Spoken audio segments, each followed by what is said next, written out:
Ha desaparecido su gato. Ha estado lloviendo toda la semana y su coche no arranca.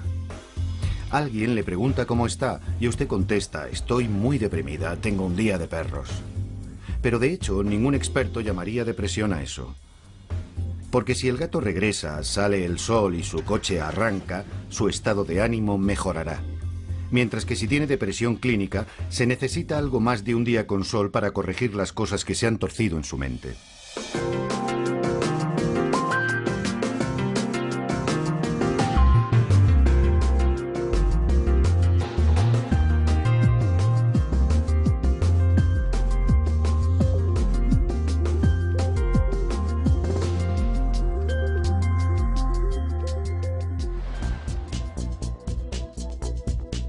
Aunque podemos decir que estamos deprimidos, más bien nos estamos refiriendo a un estado de ánimo pasajero.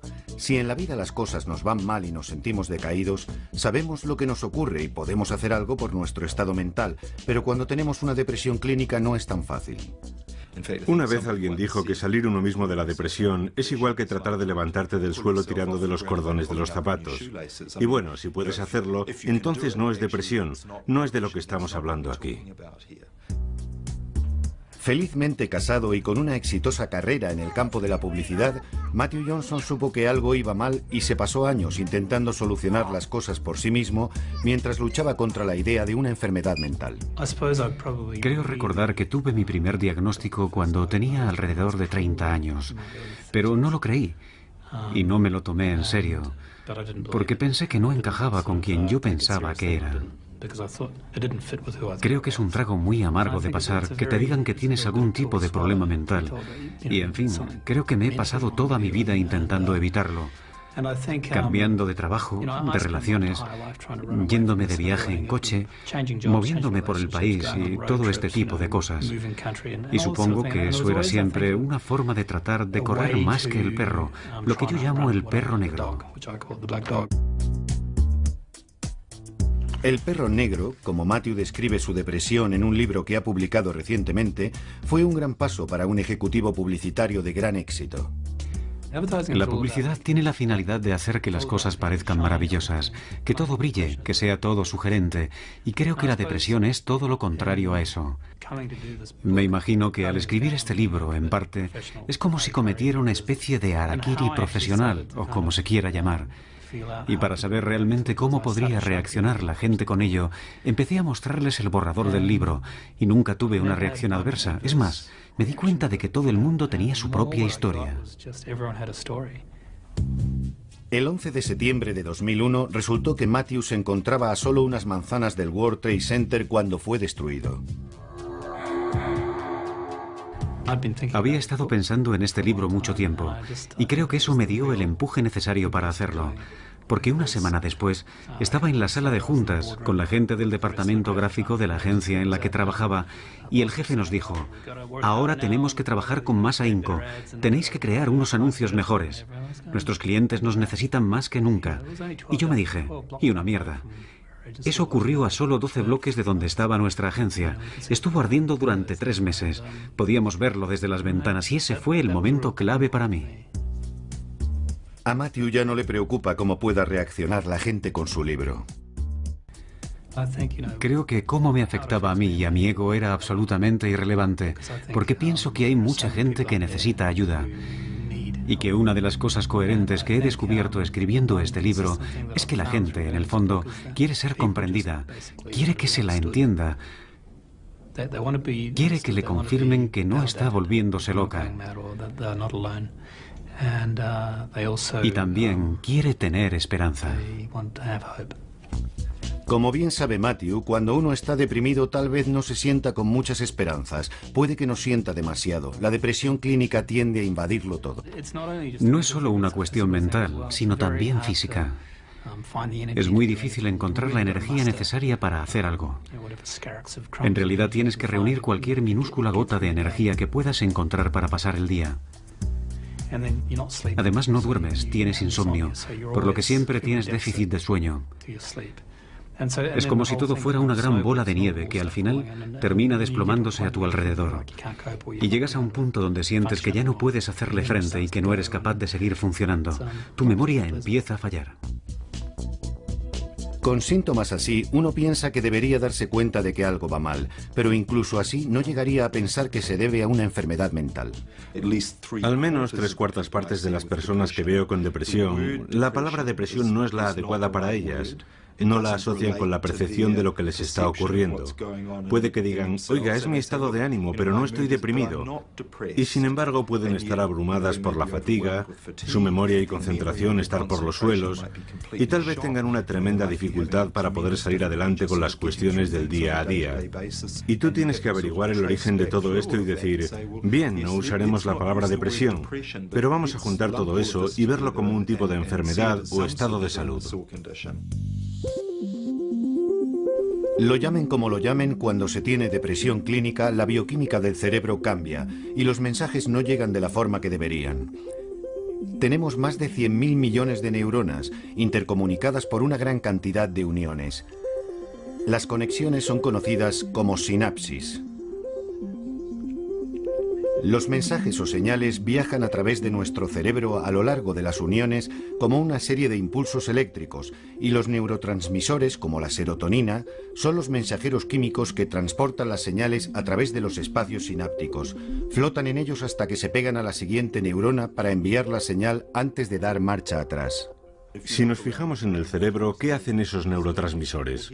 Pues están aquí, en el centro del sueño, y aquí en una parte del cerebro donde normalmente controlan el nivel de ansiedad, y en esta otra parte que está relacionada con el estado de ánimo, el apetito y el impulso sexual. Así que aquí tenemos toda una sucesión de sintomatología de la depresión. Los neurotransmisores responsables son parte del paquete que heredamos de nuestros padres biológicos, junto con todas las demás cosas, como el color de los ojos o los huesos. Es un vínculo familiar del que Jamie Rose es muy consciente. Mi madre ha sufrido depresión crónica la mayor parte de su vida. Los primeros recuerdos que tengo de ella es de estar enferma. Yo tendría posiblemente 8 o 9 años. Volvía a casa después del colegio por la tarde y ahí estaba mi madre en la cama y con la bata puesta, con una mirada vaga y vacía y con los ojos sin vida. Después de esa experiencia de primera mano, a Jamie todavía le costó unos años darse cuenta de que ella también tenía problemas. Mi primera depresión aguda empezó a los 18 o 19 años, pero creo que lo más seguro es que empezara siendo mucho más joven, quizá a los 15 o 16, y no era consciente. Una de las cosas más difíciles de entender sobre la depresión clínica es cómo puede estar uno profundamente deprimido y no darse cuenta de ello, pero para mucha gente es justo lo que ocurre. Estamos hablando de un proceso que con frecuencia en la enfermedad de la depresión llega de forma tan traicionera que la persona que la sufre generalmente no se percata de ello. En fin, estamos hablando de algo que va desarrollándose durante meses. Y naturalmente la gente lo que hace es utilizar más a fondo su habilidad para enfrentarse a ello e intentar superarlo. Digamos que juntándolo todo para seguir adelante. Y de hecho, cuanto más desarrollada tenga esa habilidad, al final se va a meter en más problemas antes de que nadie reconozca lo que está ocurriendo, y menos ellos. A los 18 años, después de un año en el extranjero, Jamie consiguió su trabajo soñado en IT. Conseguí un empleo de un perfil alto para mi edad, trabajando para una gran empresa en Auckland que suponía unas oportunidades fantásticas. Pero luego me encontré con que me hundía en un profundo pozo y me desesperé al no poder salir de él. Iba al trabajo y no rendía. Me quedaba sentada contemplando el ordenador diciéndome, ¿qué hago aquí? Me ausentaba mucho de mi puesto. Siempre trataba de encontrar otras cosas que hacer, pero es que no podía hacer nada ni concentrarme. Pasaba un montón de tiempo en el lavabo de señoras preguntándome, Dios mío, ¿qué me pasa? El momento decisivo le llegó a Jamie cuando le mandaron un aviso por escrito. Entonces supe que había tocado fondo, porque yo soy una persona muy profesional. Soy tan perfeccionista que cuando recibí el aviso me dije, ¿qué está pasando aquí? Y entonces supe que no podía continuar así. Acudí al médico y me recetó antidepresivos. Dejé mi trabajo y me cogí unos meses libres. En ese momento los síntomas de Jamie eran los típicos de la depresión. No podía levantarme de la cama. Estaba durmiendo a todas horas y cuando me levantaba estaba atontada. Tenía que regresar a la cama porque no podía hacer nada. Estaba de mal humor, irritable y sufría cansancio crónico. No podía quitármelo de encima. Nunca he tenido pensamientos suicidas, pero tienes un sentimiento constante de baja estima. No valgo para nada, no soy digna de nadie, estoy gorda, soy fea, soy repulsiva. ¿Cómo va a ser alguien amigo mío? ¿Cómo podría amarme alguien? Y como tenía esa mentalidad, no me apetecía levantarme de la cama, así que me quedaba en ella casi todo el día. Aunque ella no se diera cuenta, el historial familiar de depresión crónica de Jamie favorecía que ella también lo sufriera. Me entristece decirlo, pero creo que la medicina general tardó 15 años en ocuparse de ello. Imagino a miles de personas sufriendo depresión antes de que se les cayera la venda de los ojos y se percataran de que existe un vínculo genético muy poderoso en esta enfermedad. No es un vínculo pequeño, no es como el historial familiar de cáncer de pecho o de cáncer de intestino, donde sabemos que el riesgo ha aumentado, pero aún así lo más probable es que no se tenga la mala suerte de sufrir esas enfermedades. Me he dado cuenta de que si alguien tiene un familiar directo que sufre depresión, debo asumir que esa persona sufrirá depresión hasta que se demuestre lo contrario. El vínculo entre depresión y herencia genética se ha investigado bajo microscopio en la Universidad de Otago y acaban de descubrir una relación entre depresión y un gen en particular. El gen promotor transportador de la serotonina es responsable del movimiento de la serotonina en el cerebro, para resumirlo. Y algunas personas tienen un tipo de gen muy efectivo, una versión alargada o versión Rolls-Royce, y otras tienen un tipo de gen menos efectivo y que es conocido como la versión vulnerable, la versión corta del gen. Así que algunas personas, en el caso de experimentar en la vida mucho estrés y dificultad, y que poseen la versión alargada del gen, no sucumben. No desarrollan la depresión o empiezan a pensar en infligirse daño a sí mismas o en suicidarse, mientras que otras, con una versión menos efectiva, sucumbirán mucho más rápido. Por supuesto, eso no es tan simple. Los mismos genes son solo una parte de la historia. Se ven informes sobre el gen de la depresión o el gen de la violencia, y de hecho eso es una tontería. Los genes solo operan en el contexto de ciertos acontecimientos ambientales. Por lo que el tipo de genes que tenemos determina la respuesta de nuestro cuerpo a las cosas que le ocurren.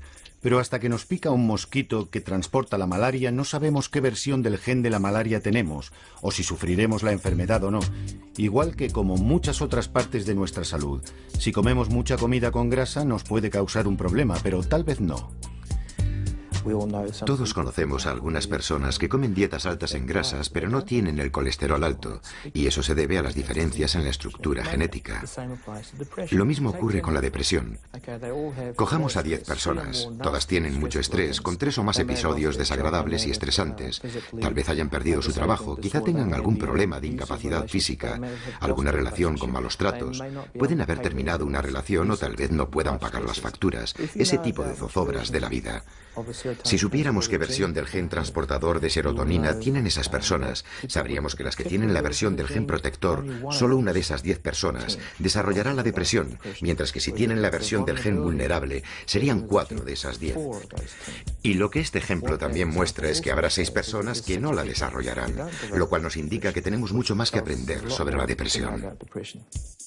Así que no salgan corriendo para comprobar qué tipo de genes tienen. Es mucho más complejo que un gen y una hamburguesa. Pero lo que sí sabemos con esta investigación es que el que desarrollemos depresión o no, no depende de nuestra fuerza de voluntad. Algunas personas todavía tienen la creencia de que admitir esos problemas es un signo de debilidad, lo que es una bobada. Es un pensamiento muy tonto. Todas las personas varían en lo referente a su vulnerabilidad y resistencia a los diferentes tipos de acontecimientos de la vida. Y eso es algo estupendo.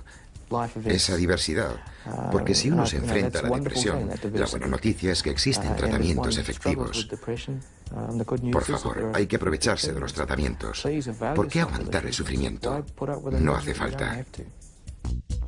El problema con la depresión clínica es que no es como el sarampión o las paperas, que lo tienes o no lo tienes. La depresión funciona de forma continuada, al igual que su necesidad de tratamiento. Es más parecido al tratamiento para la presión arterial. El que se necesite o no dependerá de la gravedad de los síntomas y del grado en que afecta a la vida cotidiana. Y si se necesita tratamiento, la medicación puede jugar un papel importante en la recuperación, pero parece que hay una creencia persistente de que la gente toma pastillas con demasiada facilidad.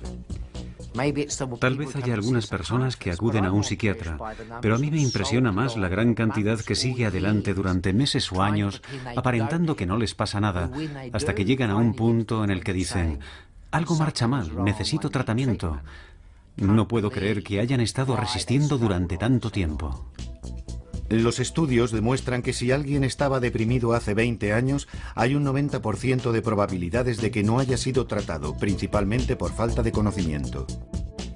Aunque muchas personas hubieran ido al médico de cabecera o a otro profesional de la salud, lo más normal es que no fuera reconocida como una depresión. Un mayor conocimiento de los médicos y el desarrollo de nuevos medicamentos con menores efectos secundarios ha cambiado eso. El resultado del gran incremento en la prescripción de antidepresivos ha llevado a la preocupación pública, pero los estudios muestran que junto a ese aumento hay un desarrollo positivo. La depresión es sin duda uno de los principales factores de riesgo en el suicidio, y lo que hemos comprobado en los últimos 5 o 10 años es que el índice de prescripciones de antidepresivos ha aumentado y la tasa de suicidio está empezando a disminuir en Nueva Zelanda, en Australia y en un gran número de países europeos. Otro aspecto de preocupación pública es si la gente está tomando antidepresivos sin que lo necesite realmente. Si no sufres la enfermedad, no te beneficiarán en nada. Solo te harán sentir normal si de entrada no te encuentras bien. Así que estos medicamentos, como algunos narcóticos, no te proporcionarán ningún subidón artificial. Ese no es el caso. En realidad, lo único que pueden hacer es devolverte a la normalidad, al nivel de la vida cotidiana. No pueden subirte por encima de ese nivel. La gente a la que se le ha prescrito la medicación correcta no tiene ninguna duda de por qué se la toma. La medicación es necesaria para estabilizarlo todo y para ponerme en un nivel en el que pueda funcionar y luego empezar a curarme. Para cuando el músico y guía de museo Norrie Gibson consiguió llegar hasta aquí, estaba luchando contra la depresión. La gente no tenía forzosamente que saber a lo que yo me enfrentaba, pero a veces estuvo a punto de destruirme. Fue sumamente agotador y necesité una enorme cantidad de energía que no tenía. No dormía bien, perdí la alegría por todo lo que antes me había proporcionado júbilo, perdí el entusiasmo por la música, que era mi vida. Necesitaba ayuda. Sabía que necesitaba ayuda. Con esos síntomas, el primer equipo médico al que acudió Norrie no tuvo problemas para encontrar el diagnóstico correcto y prescribirle antidepresivos. Como médicos de cabecera, frecuentemente vemos dos milagros en la medicina general. Uno de ellos es cuando llega alguien con neumonía y le recetas penicilina. Es milagroso lo que ocurre.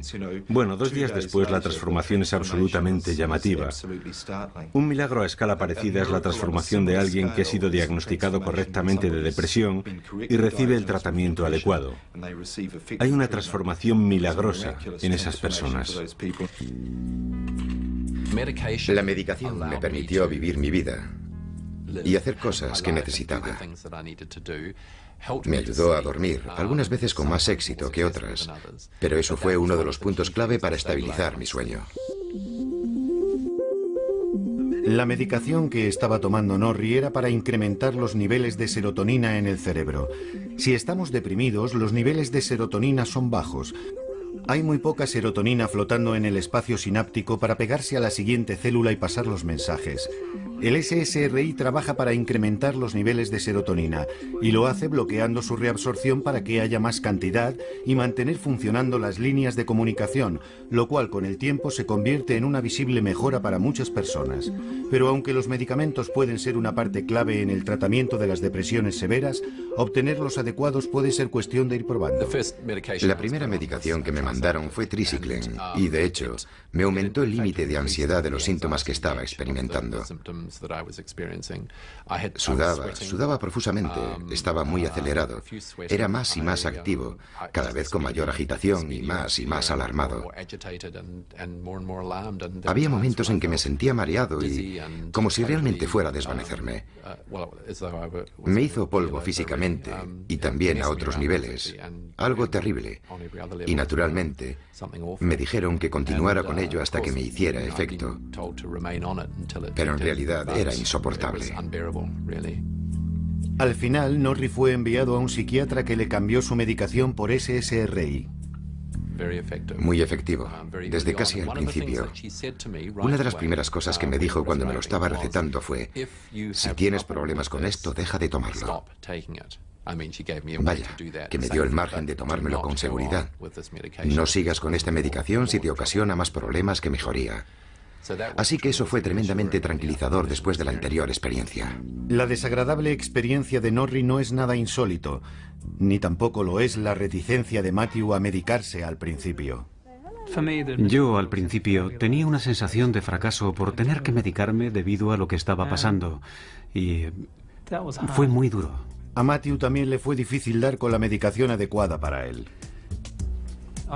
De hecho, terminaron dándome un anticompulsivo, que no estaba prescrito como un antidepresivo, pero los psiquiatras habían descubierto que los anticompulsivos parecían funcionar en personas que no respondían bien al SSRI, y en realidad me fue bien durante un tiempo. Aquello me funcionó. Yo pasaba por unas etapas muy críticas, y digamos que aquello me nivelaba. Pero sí, tuve algunas experiencias horribles con algunos medicamentos. Encontrar el medicamento adecuado y la dosis correcta para llegar a una recuperación total lleva su tiempo, pero vale la pena perseverar. Estar un poco mejor no es suficiente. El objetivo es llegar a sentirse de nuevo como era uno antes. Y si el segundo medicamento no funciona, se necesitará un tercer antidepresivo o buscar una combinación de tratamientos que sea efectiva.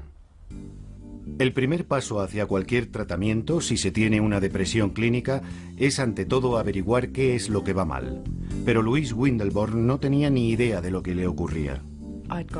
Tenía depresión clínica y no lo sabía.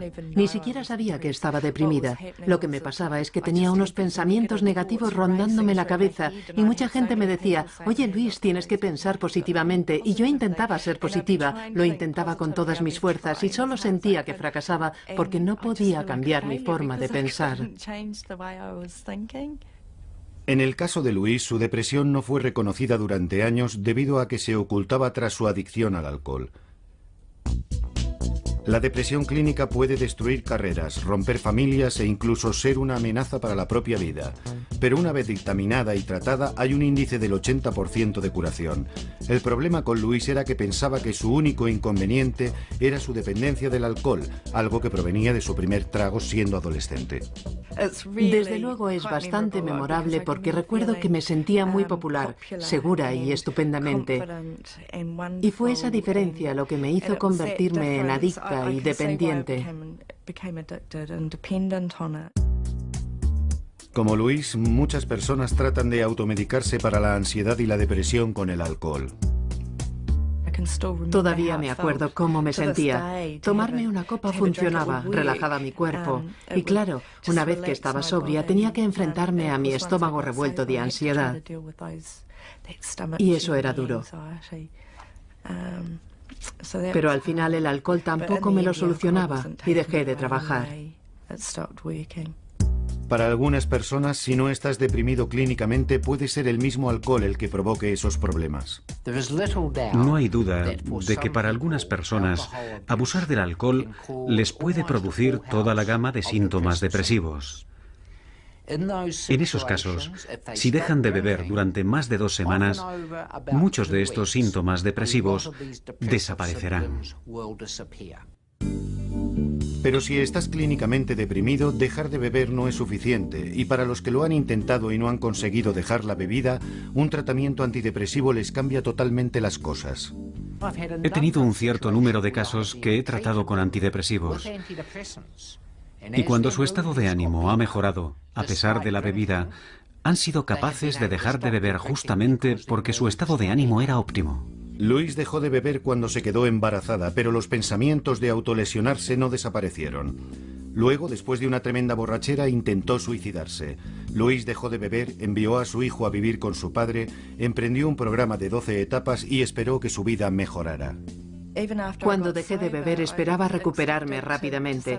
Pensaba que mi vida mejoraría y que me sentiría feliz, pero eso no fue así. Pasaron años sin que ocurriera eso. Al final fue el padrino de su programa el que insistió para que Louise acudiera a un psiquiatra. No podía dejar de llorar. Y me dijo, bueno, ¿cómo se encuentra? Y yo le contesté, muy bien, no pasa nada. Claro, obviamente no era así. Me dio a rellenar un formulario y me dijo, mire, si se deja guiar, la medicación probablemente le ayudará mucho. Y yo acepté, sin ganas. Además de estar decidida a tomar la medicación, Louise se dio cuenta de algo importante. Descubrí que en realidad tenía depresión, que tenía una ansiedad grave, que tenía ataques de pánico, y no importaba cómo se habían producido, sino que los estaba teniendo. En realidad, Louise no quería tomar medicamentos al principio y tardó un tiempo en darse cuenta de la diferencia que suponía tomarlos. No fue un arrebato repentino de me siento mejor y todo es maravilloso. Todo fue muy gradual. Lo que me ocurrió es que como un mes después iba en el coche conduciendo, sonó una canción y me puse a cantarla y pensé, Dios mío, hace mucho tiempo que no hago esto. Y empecé a tener otros pensamientos como, vaya, esta canción es muy buena. En fin, esa sensación de alegría y ese sentimiento fue muy profundo para mí. La reticencia inicial de Louise para tomar la medicación es típica en la depresión clínica. Es una parte común de no reconocer o de no querer admitir ni para uno mismo lo enfermo que estás. Norrie es muy consciente del por qué lo pospuso durante tanto tiempo. En todo lo relacionado con la salud, yo prefería tratarme con naturopatía y con homeopatía. Soy receloso con la medicación química, así que tardé un tiempo en decidirme diciendo, oye, tienes que dejar eso de lado, necesitas ayuda de otra clase. Y una vez que tomé la decisión pensé, bien, lo haré. Pero dentro de mí quedaba un pozo residual que me impedía, me resultaba difícil decir, estoy ante un asunto de salud mental grave y necesito medicación. En fin, creo que eso es un gran paso para cualquiera. Cuando a Norrie le prescribieron la medicación, estaba ya muy hundido en la depresión continua. Mi sistema nervioso se colapsó totalmente, por lo que llegué a pensar que una definición bastante precisa era la de una crisis nerviosa. El proceso normal para afrontar el estrés, cuando eres capaz de procesar una situación y luego actuar, algo que la mayoría lo hacemos de forma intuitiva, de forma natural, para resolver cualquier cosa o hacer frente a algo que necesita atención, había desaparecido. Era como si los mensajes estuvieran todos mezclados. En realidad era demasiado enfrentarse física, mental y emocionalmente a ello. Por ejemplo, vas un día a un supermercado, das vueltas por el interior y tal vez te pasas 40 minutos allí para irte sin haber comprado ni una sola cosa porque no has podido tomar una decisión. No podía actuar, realmente no podía hacer nada. Y esa es la sensación de que todo va mal. Aparte del tipo de síntomas de los que habla Norrie, la sensación de un cansancio extremo es algo muy común. Te los puedes encontrar andando a primeras horas de la mañana. Esto es algo muy característico en el desequilibrio bioquímico o psicológico del cerebro que forma parte de su estado. Parece que interfiere con la fisiología normal del sueño, pero al contrario del estrés, donde parece que tienes problemas para dormir, con la depresión te despiertas a altas horas de la madrugada. Y no hay demasiadas cosas que te produzcan eso, por lo que aunque tu estado de ánimo esté bien y no te sientas deprimido ni nada de eso, si tienes ese síntoma, entonces tienes que estudiar detenidamente todas las demás posibles manifestaciones. Y puede que tal vez los niveles de ansiedad hayan aumentado, o quizá haya habido una inexplicable ausencia de alegría en tu vida. Muchas de estas manifestaciones encuentran su expresión en el libro de Matthew. Y también habla sobre cómo ver el mundo a través de las lentes de la depresión. Parece que siempre tenemos un enfoque un poco negativo de las cosas. Y lo que más me preocupa es la pérdida de alegría.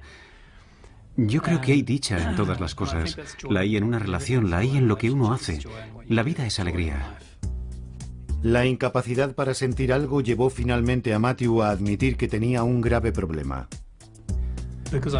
Sabía que no podía continuar viviendo así, negándolo. Creo que me hubiera quitado la vida o habría sufrido un hundimiento total. Y creo que llegué a un punto en el que debía decidir qué hacer con mi vida y saber qué era lo más importante: salvar las apariencias o intentar realmente vivir lo más feliz posible. Una vez que admitió su depresión, Matthew estaba destinado a recuperarse, pero era tan reticente a la psicoterapia como lo había sido a la medicación. De hecho, recuerdo que antes de ir a ver al terapeuta tenía pavor. Pensaba, Dios, soy un perdedor. ¿A dónde ha ido a parar mi vida? Pero cuando ya estaba en el periodo de recuperación, fue algo estupendo. Era lo que verdaderamente había estado esperando, porque me sentía libre y podía decir todo lo que quería. Y creo que eso es muy beneficioso. Cada vez hay más estudios que demuestran que algunos tratamientos psicológicos pueden ser tan beneficiosos como la medicación. Es evidente que en la depresión está implicado algo más que los niveles de serotonina. Ahora entendemos que hay ciertos circuitos en el cerebro que están implicados y que funcionan mal cuando las personas están deprimidas. Así que la cuestión central del tratamiento por depresión es cómo hacer que los circuitos funcionen de nuevo. Y la medicación no es la única opción. Los circuitos involucrados están en la parte frontal del cerebro donde está el pensamiento, al igual que en la parte central donde se procesan las emociones, tales como el miedo y la alegría a través de la amígdala y el hipocampo. Estos circuitos influyen entre sí. Por lo que actualmente decimos que los antidepresivos modulan estos circuitos depresivos, trabajando desde abajo, mientras que la psicoterapia, como la terapia del comportamiento cognitivo, puede que los module desde centros más altos dentro del cerebro. Pero en cuanto a lo que puede o no puede funcionar y lo bien que podría hacerlo, vale la pena estar al tanto del tipo de terapia que se está recibiendo. No estamos hablando del grado más grave de la escala, sino entre el grado suave al moderado y los tipos de tratamiento específicos. Y debo decir que la ayuda psicológica convencional no es efectiva como tratamiento a la depresión. Una buena analogía podría ser la de que si te rompes una pierna, el que tengas ayuda psicológica por ello tal vez te ayude en cuanto al hecho de que tienes una pierna rota y en saber organizarte la vida. Pero no va a cambiar el hecho de que vas a tardar 6 semanas para que se cure la pierna y que en realidad solo hace falta tenerla enyesada. Norrie tiene muy claro que lo que verdaderamente siente ayudó a su recuperación. En ese tiempo acudí a un par de consejeros, tal vez unas 3 o 4 veces, y me di cuenta que más bien trabajaban en cuestiones del presente. Pero lo mío era mucho más profundo que eso. Pude comprobar que esa ayuda me era muy beneficiosa para afrontar las situaciones actuales en la vida. Pero para mí la clave fue la psicoterapia, y siempre he tenido la sensación de que necesitaba profundizar más y trabajar a un nivel mucho más profundo. Norrie cree que su depresión se remonta a cuando su familia se desgajó con el divorcio de sus padres cuando tenía 6 años. En mi caso particular, es obvio que mi tendencia a la depresión creció por el sentimiento de una gran pena y pérdida en mi más tierna edad. Algo que no supe darme cuenta del todo o reconocerlo. Ni fui capaz de expresarlo o afrontarlo de ninguna manera, en realidad. Era demasiado pequeño. Norrie identificó algo a lo que debía enfrentarse, pero mucha gente no tiene ninguna razón aparente para su depresión. Creo que esto es justo la clave de la confusión sobre lo que es esta enfermedad. En fin, esto podría ser algo totalmente desligado de cualquier otro tipo de dificultad que se haya tenido en la vida. No hace falta un problema en la vida para sufrir esta enfermedad de manera muy aguda. Y por supuesto se pueden tener muchos problemas en la vida, solucionarlos y seguir padeciendo esta enfermedad. Las buenas noticias son que el cerebro puede ser mucho más resistente de lo que pensábamos. Hace muchos años se pensaba que tenemos cierto número de neuronas cuando somos adultos y que luego van muriendo. Eso no es cierto. Se van creando neuronas constantemente. Y cada vez hay más pruebas que nos dicen que los antidepresivos trabajan fomentando el crecimiento de nuevas neuronas en el cerebro. A pesar de que se nos ha dicho que beber demasiado mataba las células de nuestro cerebro para siempre, ahora sabemos que los cerebros adultos son más activos de lo que pensábamos. Al igual que en el resto de nuestro cuerpo, tiene lugar un proceso constante de muerte celular y renovación. Pero cuando estamos un tiempo deprimidos, se renuevan menos cantidad de células cerebrales y las conexiones disminuyen. Es como si nuestro cerebro empezara a desconectarse. Los antidepresivos parece que favorecen que las conexiones vuelvan a conectarse. Otras cosas como el ejercicio y la dieta también parece que ayudan. Creo que en el contexto de la depresión clínica aguda, todas esas cosas nunca serán suficientes. Pero en algunas ocasiones sí pueden serlo justo para alterar ese equilibrio e influir en lo que sienten esas personas. Actualmente, Jamie está muy atenta a cómo se siente y utiliza varias actividades diferentes, incluido el ejercicio regular para mantenerse saludable. Un par de veces a la semana salgo a caminar, paseo y veo a mis amigos. Si me siento hundida, sigo saliendo y trato de vivir la vida. He empezado a pintar. Es una birria, pero yo continúo con la pintura porque es una liberación. La recuperación de Jamie ha sido un proceso constante a lo largo de más de 3 años.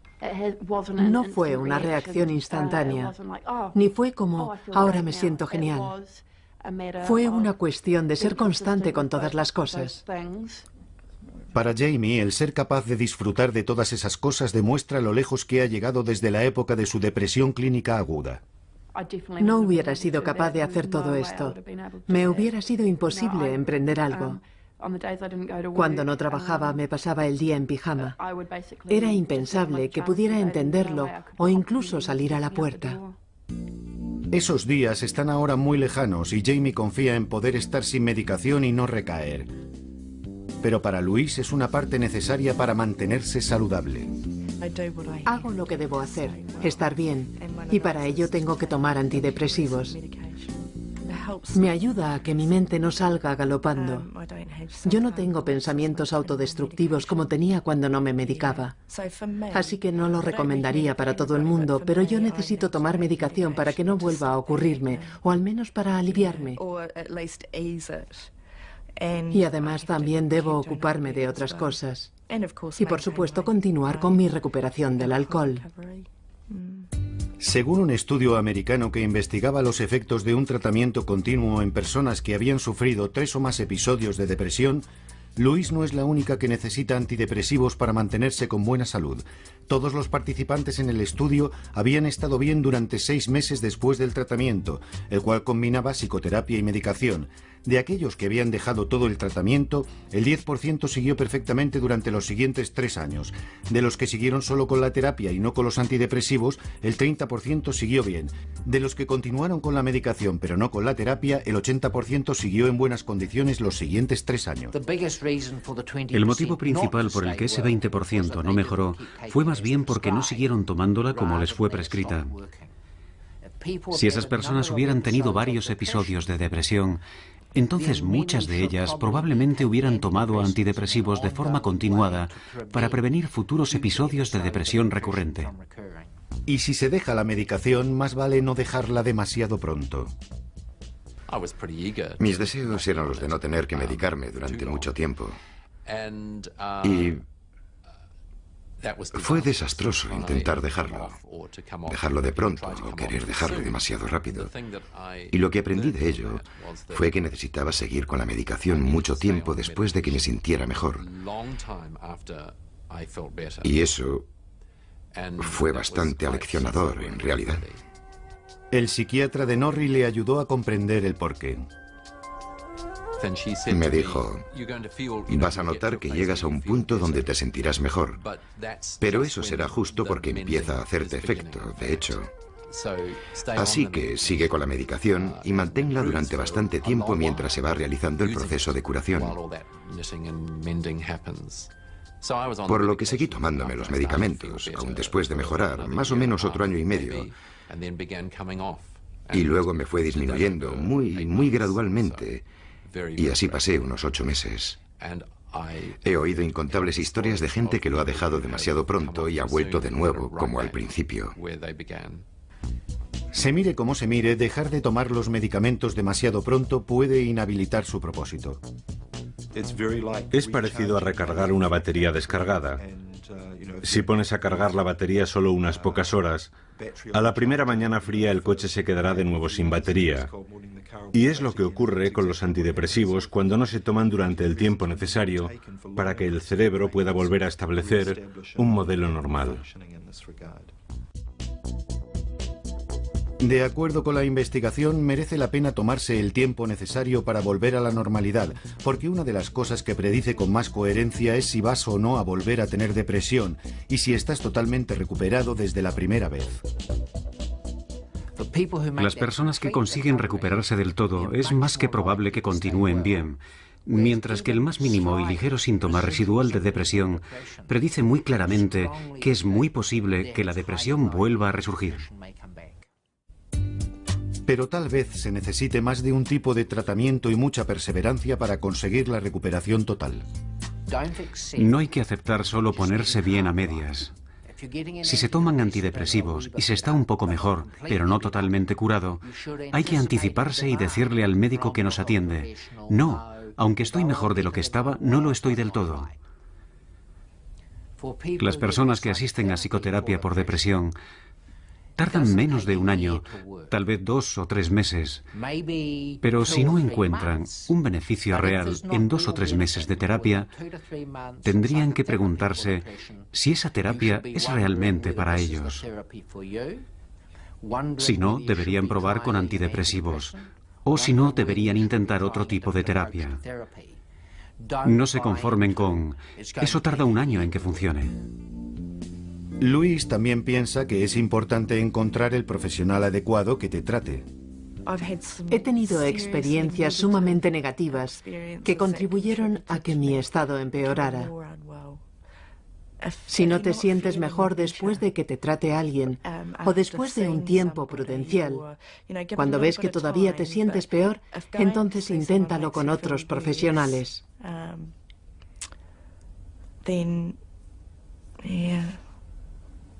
Pero nunca pierdas la esperanza. Tienes que continuar luchando. Luis sabe que tiene suerte por estar viva y con un futuro que disfrutar. Por entonces no me lo hubiese creído. No hubiese podido creer que estaría viva. Y que hasta sería madre. Y con Matt, aquí haciendo las cosas cotidianas. No solo sobrevivió a su depresión, sino que aprendió mucho sobre la vida. En fin, lo bueno de lo que he hecho es que ahora puedo enseñar cosas. Cómo enfrentarse a los problemas de la vida, mientras que antes no hubiera tenido ni idea. Así que trato de disfrutar de él antes de que se vaya, de que deje el hogar, algo que no está tan lejano. Crecen demasiado deprisa, pero ahora tengo otras posibilidades, aunque no sé lo que me deparará el futuro. Aunque en su futuro puede que todavía exista depresión, Matthew sabe ahora que puede vivir con ella. Alguien dijo: lo más importante es recordar que no importa lo mal que se pongan las cosas si se toman las medidas correctas. Las sombras del perro negro pueden desaparecer y lo harán. Y creo que en realidad los malos tiempos son como las tormentas. Llegan y hacen daño y causarán todos los estragos que puedan. Pero creo que hay que reaccionar como con las tormentas, porque eso es lo que mi esposa, Ainsley, siempre me decía: esto pasará. A veces no creía en ello, pero ella tenía razón, y así fue. Cuanto más lo combatas, tanto más batallarás con ello. Cuanto más trates de pasarlo por alto, más tiempo permanecerá ahí. Y ese es el motivo de que el libro del perro negro siempre me analice a mí. Y es que creo que solo está esperando. Bueno, espera que yo tome medidas. Porque yo no lo considero como si el perro estuviera muerto o como algo maligno. Más bien creo que, de hecho, es algo que forma parte de nosotros orgánicamente y que necesita que se le dé una respuesta.